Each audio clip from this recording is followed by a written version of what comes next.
hug your cornerman one more time, and then you get greased up and step in that cage. And at that point, it is when they start announcing your name and your sponsorships and all that, and you hear the crowd go wild. And honestly, I don't even really hear the crowd go wild, because at that point you go into tunnel vision, and you're like, here we go.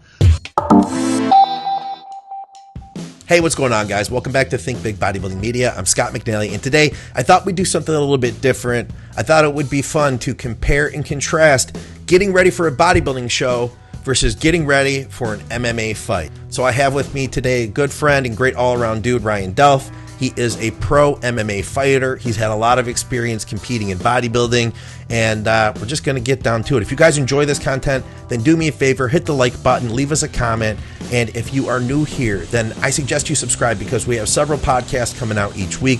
We'd love to have you around for all of them. So, when I met you, you first were getting involved with competitive bodybuilding. I watched you diet down, do some shows and stuff. But this is not like your first foray into a competitive sport. You'd been a fighter before that. And right. Since then, man, I've been following along. You just had a fight. You're getting ready for another one. I thought it'd be fun to bring you on. First of all, just catch up with you, maybe introduce you to a few people who haven't seen you before on the YouTube page. And I wanted to kind of compare and contrast prepping for a fight versus prepping for a bodybuilding show. Mm-hmm. Yeah, it's so I just had a fight, getting ready for another fight. As far as like compare and contrast to bodybuilding and the whole fighting world, man, it's a lot different. And right off the top of my head, the main thing that sticks out to me, bodybuilding is all day long, every day, right? So you do your training, you do your cardio, but then where bodybuilding becomes all day long, everything you put in your mouth, you're working. That's bodybuilding. Yeah. Whereas MMA and fighting, like, you have your training, you kick your ass, you do your cardio, you do all that. But when training's done, I mean, should you stick to a diet? Yes. But is it really that important? It's not like bodybuilding where you have to worry about how you're going to look, So like when the training's done, it's like, shit, I'm going to go eat 3 pizzas if you don't have to cut weight. I'm going to go have some cheeseburgers and a couple beers. So that's where it's different, like when it comes to the dietary restrictions. Yeah. And for me, I'm a heavyweight, so I can eat whatever I want and chill around 260. Yeah. And the cutoff for heavyweight is 265. So I can eat whatever I want, and it's awesome. I saw this guy you just fought most recently. He was like 100 pounds over the top end of the weight, huh? What's up with that? So this dude that I just fought,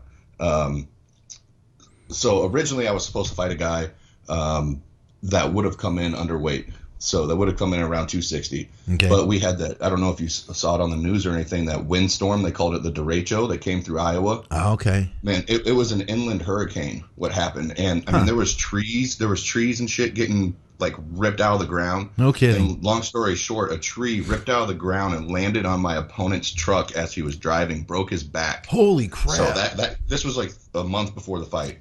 Yeah. So he was in the hospital, he's recovering, and they had to find me a replacement, and they found this guy I ended up fighting. Okay. And yeah, he weighed in at 320 pounds, 55 pounds over the maximum for heavyweight. He's a big dude.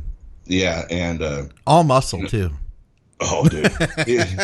Very soft. Very soft. And I should have speed bagged them titties a little bit, but I started pounding on and forgot to do that. But yeah, and then the commission, gives me the option if I still want to fight him or not. And I'm like, well, yeah, I trained for this. I'm still going to fight the dude. Yeah. But in the back of my mind, I'm like, dude, come fight time, because he was cutting from 390. So the next day, he was probably 340 just from water and meals. So he cut 70 pounds in 4 weeks. Yeah. And the next day, during the fight day, he did look huge. But so he was probably getting closer to 400 again then by the time he was loaded back up. Yeah. That's a lot of human being, man. Yeah.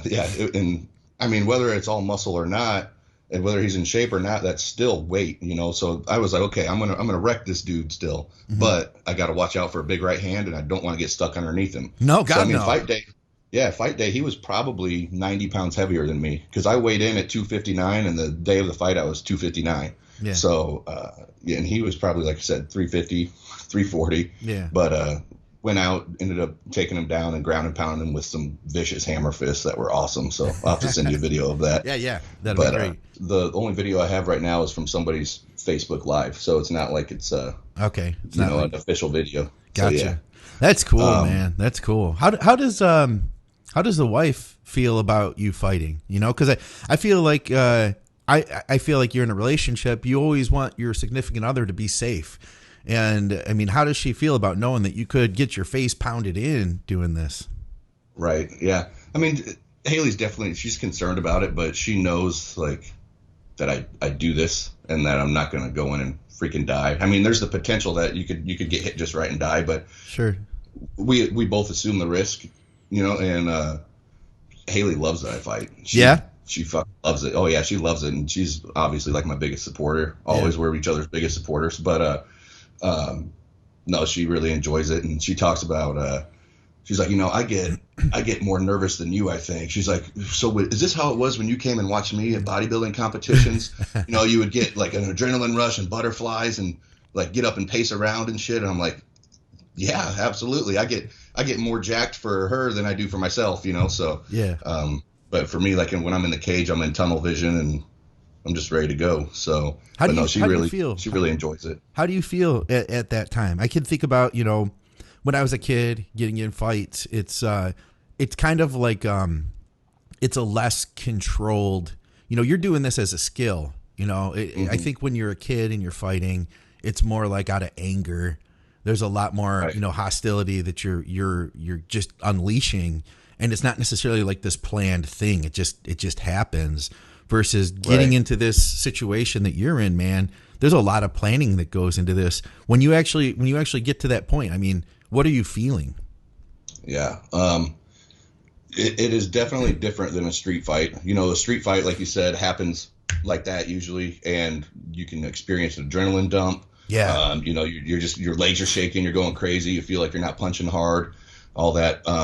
When it comes to an actual sanctioned MMA fight, one, you've been training for it the whole time, so mentally you should at least think you're prepared. Two, like you're in the back warming up, and you kind of, if you're aware, you should try to control your adrenaline. You don't want to dump it too early. Yeah. You know, well, explain that. What do you mean? Oh, you just gotta try to relax and keep your heart rate nice and level and chill, and almost kind of zone out and almost don't even think about the fight for a little bit. You know, like just find some music or whatever, just talk with your buddies, bullshit backstage. Yeah. And but yeah, and then when that walkout, when you start warming up, you get that blood pumping, got a little sweat going, then you're like, okay, it's getting real. You know, there's like 2 fights before you. But for me personally, I don't get nervous really. You know, I might get anxious, like, okay, let's freaking get it going. Mm-hmm. But I don't get nervous. And yeah, and then you make that walk down the catwalk with the smoke and mirrors going, and your bagpipes. You had the bagpipes playing. That was cool, man. My walkout song, I had bagpipes, and you said it gave you goosebumps. Yeah, it gave me chills like watching that, because I knew you were going to be doing this, and then I see you walking out. It was so epic, man. It was cool. Yeah, no, the walkout's pretty cool, especially like in my hometown. So the organization I've been fighting for is called Caged Aggression, and they're a feeder to LFA, which a lot of people may not have heard of, but they're a higher level organization. And then the UFC, there's a lot of people from Caged Aggression who've made it to the actual UFC.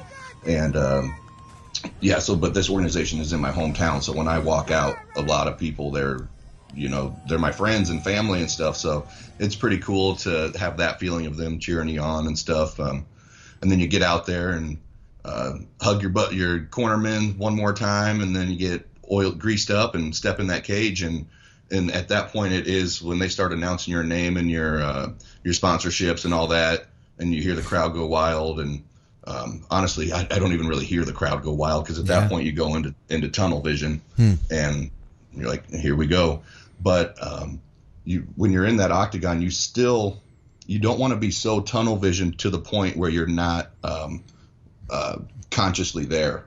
You know what I've had that happen to me in the cage before, where you almost just go back to instinct, instead of focusing on, okay, here's the game plan, here's what I know I can do, here's what I need to showcase. And this last fight, I felt very comfortable in there, and I was still conscious of everything that I was doing, and I remember everything that happened, which doesn't happen all the time. Yeah. So, but it's a hell of an experience that anybody that's got the balls to do it should do it at least once. It's fun. Yeah, that's crazy, man. How long was this prep, and how long do you usually prepare for a fight? And let's compare that against bodybuilding, because I mean, everybody watching this channel knows all about a bodybuilding prep. I mean, I think there's got to be a good, we'll say 30-40% of us that have done it, and the other, 60% have all, been fans. Preps are anywhere from 12 to, we'll say 24 weeks. I'd say 16 to 20 is probably pretty average. Yeah. I'd say the average fight camp is 8 to 12 weeks. Okay. And that's going, you still kind of ramp it up hard until the last week, and then it's just kind of maintaining at that point and make sure you don't get hurt. This fight was interesting because it was originally scheduled for, I think, like the end of March, and we all know that COVID hit in March, so this got postponed. Yeah. And so I was in shape in like February for this, right cardio wise, ready to go, ready to fight. And then COVID happened, got postponed. So I continued training that whole time. I mean, I kind of went, I might have taken a couple days off here and there, and you got to get drunk every now and then. But I knew the fight wasn't happening until September. But so I really probably kicked it back in gear in July to get ready for this September fight. But yeah, so I'd say the average fight camp is 8 to 12 weeks. And then, yeah, like you said, the average bodybuilding prep is probably 16 to 20 weeks. Yeah. And, yeah. Okay. Well, tell me about the cardio then, because when I say I'm doing cardio for bodybuilding, I'm doing most likely slow, steady state. I know a guy out here who fights, he actually used to be an enforcer for here. And nice. A really intense dude. I wouldn't want to fight him personally, but he's got such high cardio levels. And what he's done is this is even before COVID. He trained in his backyard, and he said he had this log that, depending on if it rained or not, it would get soaked up with water. So some days it would be heavier than others. And he's out there and he's like pressing this thing up, and then he's doing a zillion push-ups, and then he's doing all these pull-ups. Like, for him, that's cardio. He's building his cardio endurance so that he doesn't gas out, when he fights. What does cardio look like for you? Yeah, cardio, like you said, for bodybuilding, it's like brisk walking, or stair stepper or something like that. Yeah, on my phone, watching a podcast, Yeah, get something nice on Netflix. Yeah. Freaking, so cardio for me, fight-wise, I do a lot of jogging, just basic jogging. A professional fight is 3 rounds, 5 minutes a round, right? Okay. So I need to be able to at least jog for 15 minutes. That'll be like my warm-up or something. Yeah. And then cardio, even like bag work, I'll set the timer for 5 minutes, and I'm staying busy on the heavy bag. And I'll do 3, 4, 5, 6, 7, 8 rounds on there, maybe 40 minutes. And that's just burning up your shoulders, getting your punching stamina there, but also your lungs. So cardio, you're good to go there. This is something that you might find interesting. So training wise, like actual weight training, I still do kind of the power building stuff, like more like the Dorian and Ronnie style, where you're still doing some of those 1, 2, 3, 4, 5 reps on like your heavy deadlifts, bench, squat. Okay. But then I'm doing a lot of the bodybuilding rep range too. I'm still, I still want to look good and be strong. So I'm doing a lot of the 6 to 12 stuff, hypertrophy range.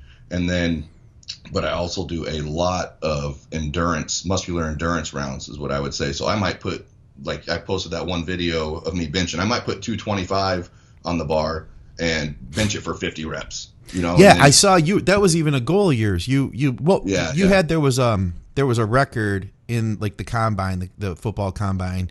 Somebody had X amount of reps with 225. What was that record, and how long had you been working on trying to match that? Yeah, I just randomly Googled one day, like what's the NFL combine bench press record, and it was 51 reps set back in like 1999, I think, by some giant lineman. I can't remember his name right now. Anyway, yeah, and so I was like, okay, I'm just gonna see what I can do it for one day. The first day I got 36. I'm like, okay, not bad. Next week I tried it, got, I don't know, 40 something, and then kind of forgot about it, and then I came back and did it, and got like 53 or something. So I got it. Nice. It's not on video, so there's no proof, but I'll have to record it next time. Yeah. But yeah, so I mean, I might do like 225, 5 sets to failure, and get probably 100 reps there. And then I like to set up. I'm not going to call it CrossFit because that's gay, but I'll call it cross training. No, CrossFit has its place. Cross training, I'll set up, like a 500-pound tractor tire. Yeah. And let's say 10 tire flips, and then go into 10 sledgehammers alternating on the tire, and then briskly walk in and do 5 deadlifts with, say, like 405. So like a pretty good weight, not super crazy, but a good weight. And then go into like 2 box jumps, like hurdle jumps, and then walk straight to the bench press where you have 315 preloaded on it, and then hit it for 10 reps. Yeah. And then return back, 2 box jumps, back to the deadlift, back to the tire flip, back to the sledgehammer, and then take a break. So stuff like that. So I'm still lifting, but that heart rate is pumping while doing that. It's intense. Right on, man. So overall, what's harder? Bodybuilding? Fighting? I see at the end of the day, man, no matter what happens at a bodybuilding show, you're not getting your face bashed in. Whether you win or lose in fighting, you're probably going to get hit in the face. So there is that. Yeah. What's harder? That's a tough question because they both have their hard things about it. Like you said, fighting, you're going to get beat up. It's more brutal. Training it's more strenuous. Yeah. Like, I shouldn't say more strenuous. It's more difficult. Like you're going to be gassed, like cardio wise. You're going to be dead after training if you went all out.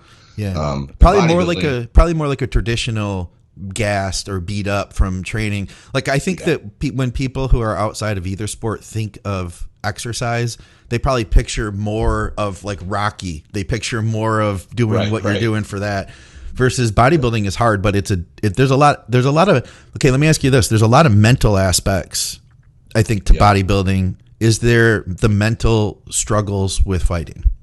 Yep. That's where I was going next. Okay. There's the mental stuff of fighting, but for me personally, the mental aspect of bodybuilding is much harder. Much harder. Like I kind of talked about earlier, the diet, eating all day long. You have the mental aspect of, a lot of people struggle with sticking to what's on their meal plan. They get cravings and all that. If in a fight, or when you're training for a fight, you get a craving. If you don't have to cut weight, you get a craving for ice cream. I'm going to have the damn ice cream. Bodybuilding, you can't have that damn ice cream or you're going to look like crap. You're going to be watery as shit when you get on stage, AKA fat. So, I'd say bodybuilding is mentally tougher. Okay. Mentally for the fight, you have that anxiety of like, oh crap, a week from now I'm getting in the cage. Yeah. But also at the same time, bodybuilding, oh crap, a week from now I got to look spot on, or I'm going to look ridiculous in front of all these people on stage under the lights showing all my flaws. Yeah. So that's kind of similar in that ways, but right on. Yeah. Bodybuilding is more mentally taxing on you throughout the whole day. I gotcha. Yeah, that makes sense. I've heard people say that about other sports too. I mean, like pro basketball players are giving all they have while they're practicing, while they're playing, but they could go out and still eat other foods, and they have some downtime. I guess in bodybuilding we don't really get that downtime. You know what else we don't get a lot of times? Most of us, we don't get paid. Yeah. Absolutely. So you're fighting at a level that allows you to actually get paid to step in the ring. Can you tell me a little bit more about that? Yeah. And actually, that's one of the reasons I kind of took a hiatus from competing in bodybuilding right now, because I'm paying to go compete at these shows. Like I went and competed in Puerto Rico last summer, or in 2019. You know, that cost us several grand to go down to Puerto Rico, and it's cool, it's fun, got a little vacation out of it. Yeah, but I didn't make any money doing that. Right. I make some personal training clients off of it from being shredded, and people like, oh, I want to look like that or whatever. Yeah. But fighting, I can actually make, you know, thousands of dollars doing it. So it's kind of a no-brainer for me right now. I'm like, I'm going to give this whole fighting thing another push and see what happens. And yeah, you know, it depends on what your record is, who you are and all that, but you can make X amount of dollars. And then usually you make X amount of ticket sales, a percentage of ticket sales. And then this one was on pay-per-view. So every pay-per-view that I sold personally, I made 20% of. So, you know, it all adds up. And then sponsorships is where, until you get to that UFC level or Bellator, you're not making a ton of money. And even then, those lower level guys aren't making a ton of money. Okay. But so especially like at the regional level of fighting, of MMA, you're going to need sponsorships to really make a dollar at it. Okay. Okay. So sponsorships. I mean, I've seen fighters reach out. So it's something where I've seen fighters reach out a lot more often to like local companies. And I've seen companies that may have nothing to do with fighting get involved with sponsorship. What kind of sponsors did you put together for this last fight that you had? Yeah, I think all of my sponsors I'd consider them local companies. And really? Like you said,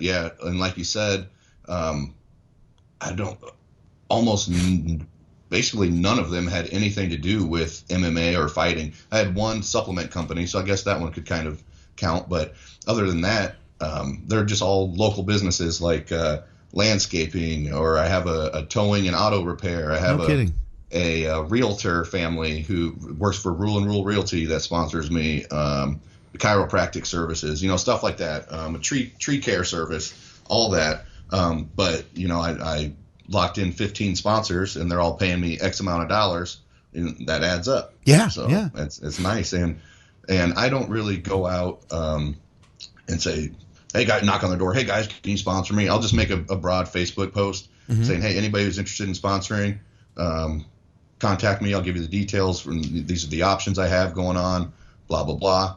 And hopefully people reach out, and they do. And I've found that being nice to people over the years and being able to communicate with people, it's worked out. You know, it's karma paying off, I guess. So you're telling me being a decent human being has its benefits. It has its benefits. Yeah. I like to think I'm a decent human being usually. But, you know, I try to support people when I can, and then I guess it's karma coming back in full circle. Yeah. What do they get out of it? What would a sponsor get out of working with you? Right. Yeah. So I in general, I'd say I'll make like Facebook advertisements for them, say once a week or whatever. Yeah. Yeah, and I'll just give them a Facebook and Instagram shout out, and then other people share it. So, you know, they're at least their logo is being seen, or maybe some of their products are being seen by, you know, several thousand people after people share it, which is not bad in our local area. And then they get announced at the fight. If I get shirts made, they get their logo on the shirt. So there's walking billboards everywhere around town with their logo on it. Nice. And yeah, I'm getting a banner made for this one. So anybody who pays the highest premium of sponsorship this go around is getting on the banner, nice. Which will be broadcasted on pay-per-view worldwide. So this last one was sold in 4 or 5 different countries. No kidding. So, I mean, people are seeing it. So it's cool. That's cool, man. My first sponsor ever was Nicola's Barbecue. Yeah, nothing to do with bodybuilding, but they sponsored me. They paid for my gym membership, and they have great food. Hey guys, if you're in Detroit, head over to Nicola's Barbecue, just south of 9 Mile. Nice. Yes, off Telegraph Road. That's cool, man. That's really cool. So you just had this fight. You're getting ready for another one now. You said this one's going to be what, middle of October? Yeah, October 17th. It's a Saturday. Okay. And anybody interested out there, you can watch it on pay-per-view. It's not pay-per-view like off of your cable or DirecTV provider. It's a web stream thing. It's a internet streamed pay-per-view. So cagedagression.tv and you'll be able to buy it for $25, $24.99. I'll put the link in the description at the YouTube in case anybody's interested. And if you have, and it sounds like too that you'll actually see a percentage of that if they use a code or. Yeah, so when you go to purchase it, you select. So this is a 2-night event, so you'll select Caged Aggression, whatever this one's called, night 2, and then you select your fighter preference. So you select Ryan Delf, and then I'll get a cut of that at the end. That's cool, man. Yeah, anything's appreciated. Yeah, so there's a lot of ways here that you can make some money. Tell me about what you're going into now. This fight that's coming. This fight that's coming up. Now, do you know the guy that you're going to be fighting and what his situation is? Yeah. I can't say his name yet because they haven't officially released the matchup. Okay. But yeah, he's I believe he's out of Peoria, Illinois. He's 1-1 as a pro. He went 7-0 as an amateur. Yeah. He was an amateur title holder, so I mean he's no slouch, but he's 1-1. He's still pretty green from the 2 videos I've seen. Okay. Claims to be a tough wrestler, but wrestling is my main forte. So if he thinks he's going to out wrestle me, he's fucking smoking crack or something. But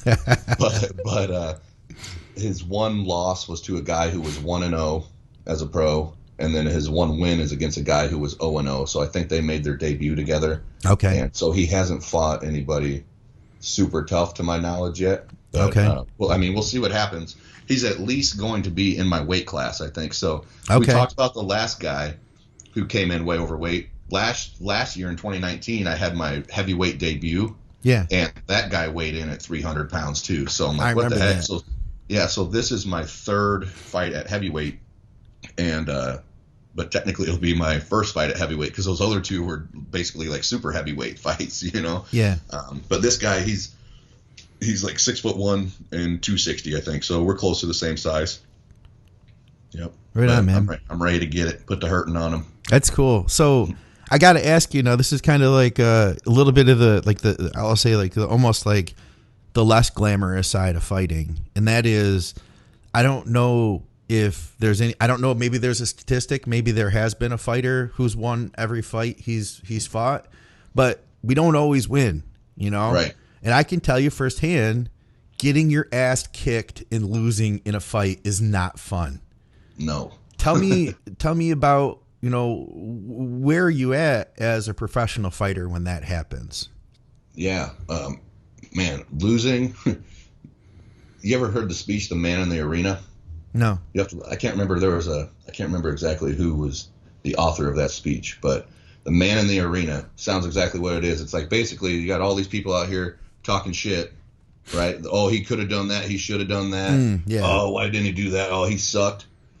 Yeah. At the end of the day, you got to remember you were the one in there doing it. These people are out here beating off, doing whatever they're doing, getting drunk with their girlfriends and buddies. Yeah. It looks like it was Roosevelt. Yep. Yeah. And you're in there putting honestly, technically your life on the line, or at least your health on the line. Yeah. And so at the end of the day, if you do lose, which almost everybody's at least one person in that cage is gonna lose. Yeah. Unless there's a draw, I guess. But so you just got to remember that, like, you're the one that put the work in. You were the one that was in there and actually did it. So these people can say what they want, but you were the one that did it. Yeah. But at the same time, especially like fighting in your hometown, or like for me in my hometown, we have like, they allow 3,000 people into the event. Yeah. And a lot of them, these people know you, and they're, oh yeah, he's a badass, whatever. And then you go and get your ass kicked. Then they're like, oh man, he kind of looked like shit that fight, you know, stuff like that. Yeah, yeah. Or when you get to the higher levels, let's say you're in UFC, and there's tens of millions of people buying the pay-per-view, plus, I don't know, 20,000 people, 30,000 people in the venue, and you get your ass kicked, man, that's demoralizing. That's like instant depression for real. Yeah. So sometimes, and it can carry over. It kind of did to me last year when I lost against that one guy who came way in over. Yeah. I was like, man, I just wanted to drink for like a month after that. Shit. And that's when Hailey was getting ready for her show. Yeah. Her pro debut, and then she was all pissed at me and stuff. I'm like, I'm just burnt out. Just let me chill. I want to do my own thing, but it was just like a clashing time, you know. So yeah. No, but yeah, losing is not fun. You hadn't mentioned that, but just I gathered that. I picked up, you know, when you had lost that one, I could tell it was, you know, I could tell it was something, and that's what made me think to actually ask you, because I could see that it was something that, you know, it would have an effect, and I think it would have an effect on anyone. Dude, losing period is just not fun. You Right. know what I mean? Right. And it really does make you check everything. The same is true. I'll tell you what, man, the same is true at bodybuilding. You know, if you think you're a badass and then you get up there and you get your butt handed to you, you know, it puts you in your place for sure, man. It makes you really kind of reconsider, ask a lot of real deep questions, you know? Yeah, absolutely. Or even when it comes to bodybuilding, even if you do well, but then those pictures come out, the real stage photos, and you're like, oh fuck, I look like shit. I look like shit compared to what you thought you looked like, you know. Right. Maybe they caught you when you were relaxed or something, but you shouldn't be relaxing, you know. Yeah. But yeah, even that hurts. So yeah. No, there's no question about that, man. So I know too that you, I've seen now that you guys have your own gym, you've been working with people. Like, looks like you're training people to fight now. How's that going? Yeah. Everything at the gym's going really well. We're still training our regular bodybuilders and lifestyle clients, personal training clients, but also training fighters now too, which has been really cool. And one guy in particular, I'm going to give him a shout out, Sean West. He's also a trainer at our gym, and he does mainly like lifestyle clients or weight loss clients and fighters too. But he's a professional fighter who I actually hire to work on my stand-up game with. Okay. He's a professional MMA fighter, professional boxer, professional kickboxer, and professional bare knuckle boxer. Oh shit. So he's like a 155, 145 pounder. He's a littler guy. Yeah. But he's a beast, and he's got my hands crisp. My stand-up game is pretty good now, and I've never been more confident fight-wise than I have been since working with him. No kidding. And but he's also hired me as his strength and conditioning coach. So we've been bouncing off each other, and 2 days a week I might work with him, 3 days a week he might work with me, vice versa, something like that. But it's been really cool because, like I said, he's a pro boxer. He just had a fight with the PCB out in professional championship or professional boxing champions out in Los Angeles like a month ago. Yeah. And I got to fly out with him and corner him, and it was on Fox Sports. Like, it's pretty cool getting to travel with him, to be one of his cornermen and help him out and see his progress getting stronger and leaner, and hell yeah, and see him be like, boxing coaches always tell me, like, don't lift weights because you're gonna get bulky and you're gonna be slow. Yeah. But I'm like, well, we're not powerlifting here, Sean. We're gonna do muscular endurance work. So you're gonna look better, you're gonna be stronger, but you're also gonna feel like you're gonna have more power. Yeah. And the stamina is gonna be there. And he's like, man, I feel like I can punch hard as fuck now. So it's been fun working with fighters and my regular bodybuilders and lifestyle clients. That's cool, man. That's really cool. Yeah, I feel like strength and I feel like bodybuilding, exercise, weightlifting, I'll say, resistance training. I feel like resistance training would give you such an edge, man. I feel like having been a bodybuilder, having experienced that and lifting the way you do, it just would make you so much stronger. Yeah, absolutely, 100%.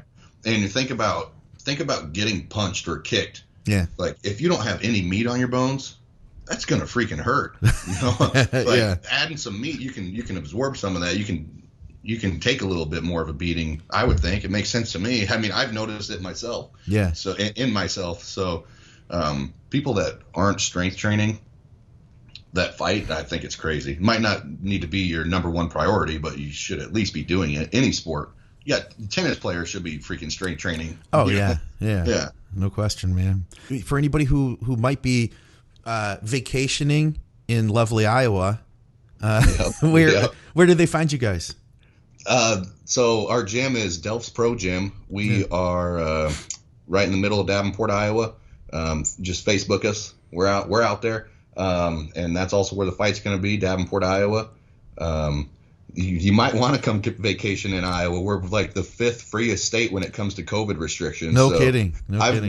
I'll tell you this. I've worn a mask twice this whole freaking COVID lockdown because we don't have to wear them here. The only 2 times I've worn them was once when I had to go to Los Angeles for that fight. Yeah. And then another time when we went to South Dakota, which is actually the freest when it comes to COVID restrictions, but the athletic commission made us wear a mask when I was cornering them. So those are the 2 times I've worn a mask so far. No kidding, and man. so if you guys want to come hang out, you want to come lift in a gym, come on to Iowa. Hell yeah. And you guys decided to open that place up. Basically, I mean, it wasn't really the intention. Like it wasn't like we had this shutdown and you're like, hey, we're going to open a gym. But it happened to line up that way pretty much, huh? Yeah, actually, I'm glad you mentioned that. It was pretty nerve-wracking at first. So I bet. we bought the gym, I think, on March 11th. Okay. Like, we fished over, a good chunk of money. We're like, okay, we're all excited. And then I think March 17th is when the initial lockdown happened. And they're like, okay, nobody can do anything, basically. Like, oh, crap. And but long story short, it became a blessing in disguise because Hailey and I were both trainers at another gym. So we were forced not to work because of the lockdown. Yeah. And it gave us time to go in, clean. It was a gym before, but it was more like a super dungeon kind of dirty garage gym, right? Okay. So it gave us time to go in and clean and paint everything and move in equipment, move in matting and flooring and all kinds of stuff and start advertising. Yeah. And so it was a blessing in disguise, but we ended up officially opening May 15th was our first official opening day. Okay, right on. You guys got good stuff over there. We were nervous there. I bet, dude. I bet, man. Yeah, I heard a statistic that 60% of people said they weren't going to be returning to their gyms when the gyms open. This was, a couple months ago that stat was out. I think part of those people were just like the really lazy ones that were looking for an excuse not to come back anyway, Right. But yeah, that's scary, man. I do think the overall, I think that the climate's going to change. But everything I've seen from what you guys are doing, it seems like a really cool little community that you're building over there. The people that you're working with, they look like they're really engaged. And I feel like just everything you're saying too, man, it's like if you have the right people in your life, you can take your fitness, whatever your goals are, be it fighting, be it bodybuilding, be it just getting into better shape. If you have a good community around you, I think you can push those goals just that much further. Yeah, for sure. You're right. It's been really cool so far. So our gym, we only have about 2,200 square feet in there. So it's not a very big gym. Yeah. So we're a little bit more expensive because of that, but we're, around here, the average gym's probably like $30 a month. Okay. We charge $57 a month. But like I said, we can't have 100 people in there at once. Okay. So we're not a private gym, but we're almost more of a private gym. Like at any time there'll be 0 to 15 people in our gym training. And so, but on average, I'd say there's like 4 people in there at any given point throughout the day. Right. And that's about it. So it's almost like a private gym, and it's really cool because we know every single member's name. Yeah. We're like at least, if not friends with them, we're good acquaintances with every single member in our gym. Yeah. And we've been building, it's almost like our little gym family. It's a community. And everybody in our gym, we have a spectrum of all walks of life, right? It's Delfs Pro Gym. And we've had people like, do you have to be like a pro athlete to be here? We're like, no, it's just the fucking name. It's like how we say this is a hardcore gym. Yeah. But we have competitive bodybuilders, professional fighters, amateur fighters.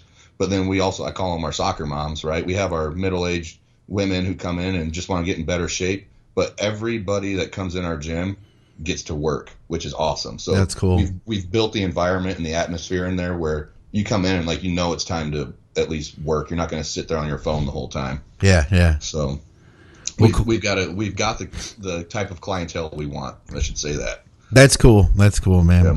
Well, listen, I appreciate your time, Ryan. I thought, like I said, it'd just be fun to hop on a call because A, I hadn't talked to you in a while, and B, you're in a very different place. Last time I saw you, I think the last time I saw you was when you were in Detroit, right? Yeah, I think so. And where'd we go? We went to Powerhouse. Yep, we went to Powerhouse Gym. Was that? I think we went to Highland Park. Did we go to? Yeah. Did we go to 2 of them? We did. Yeah. Yeah, we went to the Ipsy. Yep. That was out by the show. That one's cool. It's all right. Highland Park is like got the nostalgia feel to it. Yeah. All the pictures on the wall, and that was a badass gym. Yeah, that is a good one. I don't train there all the time, but I just trained back there last week, and Ron Love was there still. He's there every day. Ron Love's still training people out of that gym. Well, there's a couple other ones. Next time you're out in the area, we'll have to take you to. And then I think the time before that I saw you was at the Olympia. Maybe that was the last time I saw you since before then. We got to train at a bunch of gyms out there in Las Vegas. Those are great places, man. Yeah. You can't go wrong with Las Vegas Athletic Club and all those gyms are. What's the other one we went to where we saw Partlow and that was I'm having a brain fart on it. It said Hardcore Gym on the sign outside. Yeah, it's the one that has all the murals on the wall of everybody. People are right now going to be saying it's that gym, you idiots. I know. It's like 15 minutes out of town, 10 minutes out of town. I can't remember the name of it either, but it was a good gym. That was cool. Awesome gym. Small one. That's about the size of our gym. Is it? So that place is fine, man. Yeah, that place has got plenty of space. Big, but plenty of space, but you can't have 100 people in there or you'll be screwed. Yeah. But no, I think we saw you at the Olympia. We saw you at Chicago Pro. I don't remember if that was, I think that might have been after the Olympia that year. Yeah, that's right. You guys were there. Were you guys doing, were you working with NPC News or?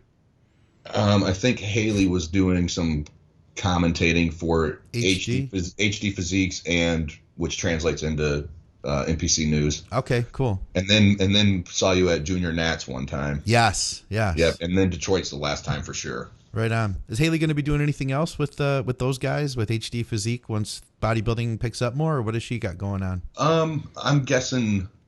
So she's kind of just been doing. She's been doing almost more like hit circuit training type stuff right now. Really? Taking a little break, but I'm sure next year once she kind of gets back on the scene, Joe from HD Physiques will be hitting her up to do that stuff. Yeah. She's really good at like holding interviews and stuff like that. So yeah, she is. He likes having her do that. And but yeah, Hailey's looking to get back into bodybuilding. I'd say she might compete later next year. Okay. Or 2022 at the latest. We might try to start working on making a little kid here soon. Oh, but no kidding. I'm okay with just practicing for now. but whatever happens. So we'll see what happens with that. We might give it like 2 years, and if it doesn't work out, then she'll be back at it. Or if it does work out, she'll be back at it.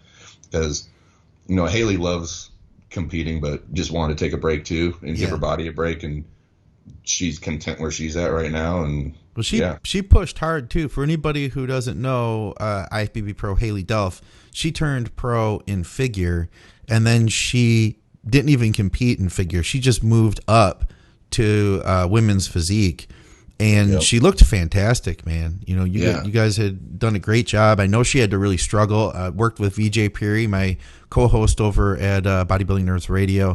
I know you guys had to really push. I feel like that time off is probably going to be good for her. I bet you that the next time she diets, it's not going to be as hard now that she's had more size. I think it'll be easier next time. I'm going to guess. I'd hope. Sure. Yeah, for sure. And so she turned pro in figure 100% natural, right? And then decided like, man, I want to do physique. Yeah. And so she started running a little bit of stuff. And when I say a little bit, for a woman, for most competitive professional women, it was very little compared to what a lot of them take. Yeah. And she got freaking huge and looked great in women's physique at her debut. I had her like second call outs, and she ended up being last call. Yeah. Like, what the hell? She could have been a little bit harder, but fullness, roundness, just overall symmetry and look and prettiness, attractiveness, like all that. I was like, man, I had her like 6th out of 36, and I think they ended up putting her like 30th. So I'm like, man, I get it. It's her first show and first time on the West Coast. Yeah. But so they might have overlooked her a little bit, but who freaking knows? You never know. But yeah, and so she's been completely off everything since last November. Okay. And like I wouldn't even say she's like bodybuilding weight training right now. She's, like I said, almost cross training type stuff. Okay. So when she does kick it, like mentally get there and kick it into gear, which I can tell she's starting to get the itch already. Okay. And then starts running a little bit of gear again. Fuck, I bet she responds like a freak. I'm sure. She's got those genetically crazy muscle bellies and biceps. So add a little bit of spice to it. Well, we'll see what happens. Since you mentioned gear too, I didn't even think about bringing it up till now. I mean, we talked a little bit before, and I said, hey, if it comes up, it comes up. But what about in fighting? I mean, not saying like specifically you, but Is that Right. something that is done? How do those rules work? Because basically in the IFBB and the NPC, as we know, unless it says it's a tested show, Right. all bets are off. Yeah, right. So it differs from state commission to commission, state to state. Okay. Whether they test you, to my knowledge anyway. Like in Iowa where I'm at, they don't test you for. I think they might be able to. Yeah. But like I'm sure the organization has to pay for it or something. It's probably outrageous, So like I've never been tested for a fight until you get up to that like Bellator, UFC level where you're having to deal with USADA or however you say it, the Drug Administration. I've never heard of them testing MMA guys until you're at that higher level. Okay. And I know a lot of fighters you would not even think are on gear.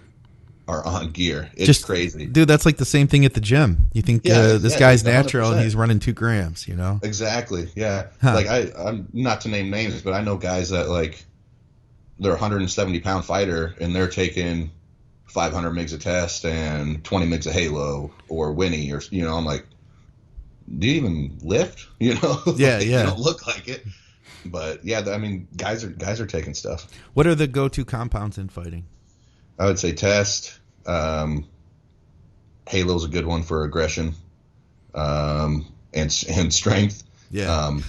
There's probably maybe Master on for people to get stay strong and hold on to their muscle mass when they're cutting. Yeah. And that's probably that's too speculation. Yeah, speculation, and probably especially for a guy who had to make weight. I'd have to imagine those drugs, Halo and Masteron, things like that. You're not going to be. A Winnie would make sense. Yeah, yeah. The only thing with Winnie, because I feel like I've always seen a lot of athletes use Winstrol, and I'm always concerned about joints. And I see runners using it, stuff like that. And it's like, why Winstrol? Why not go with Anavar, something that would be dry still, but not have that dryness to the joints. That's the only thing, especially I feel like after 6 weeks, all bets are off as far as joints go. You could get an issue, you might not, Right. Yeah, for sure. But yeah, I would say most of the guys, I'm like, what are you doing? And they're like, I'm running tests. And I will tell you, compared to bodybuilders, fighters have no clue what they're doing drug wise. Really? So I'm like, so what are you taking for an AI? What's that? What? Yeah. I don't have any side effects or no nipple sensitivity. I'm like, you should still take something because your estrogen, as your test is going, your estrogen's still going like that. So try to keep that at a normal level. They're like, oh, okay. So you have your teaching moments. Yeah. But whereas most bodybuilders, they'll be like, oh yeah, I do this, and that, and I take that because this counteracts that. We're the opposite. We'll take it way over the top. Yeah, exactly. But so it's interesting. Right on, man. Well, listen, I appreciate your time, and I look forward to seeing seeing you put this together for the next fight. I'll have all your information, connections for the gym and for the pay-per-view. Of course, to your personal social media, anything else you want to have. We'll have all that down in the show notes. Anybody who wants to check this out. And I highly suggest everybody follow along with what Ryan's doing. Heck yeah. Thanks for having me, Scott. Dude, as always, man, it's a pleasure. Oh, yeah.